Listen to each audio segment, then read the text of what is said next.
সুদিন শিবরাত্রি কালে আজ আমরা ব্রজবন তীরে বসে রাধা কৃষ্ণাশ্রম স্বয়ং ভগবান বিরাজমান তার চরণে বসে একটা লীলার আস্বাদন করবো। তবে ভক্তমন্ডলী ভক্তিমতী মায়েরা, আমাদের আমি বিশেষ করে একটা কথা বলি, যদি আজকে তোমরা যে লীলাটা আমি আপনাদের আস্বাদন করাবো, যদি গোবিন্দ কৃপা করে, যদি রাধারানীর কৃপা হয়, যদি আপনারা প্রথম থেকে শেষ পর্যন্ত লীলাটা আস্বাদন করতে পারেন, আজ আপনারা এই আসনে বসে শিখে নিয়ে যেতে পারবেন যে সংসারে যদি নারী সত্য হয়, নারী মিথ্যা হলে হবে না, কিন্তু নারী সাজানো হলে হবে না, কিন্তু নারী দেখানো হলে হবে না, কিন্তু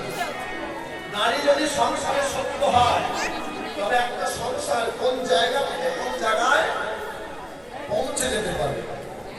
তোমরা একটা কথা বলো না, যে সংসার সুখে হয়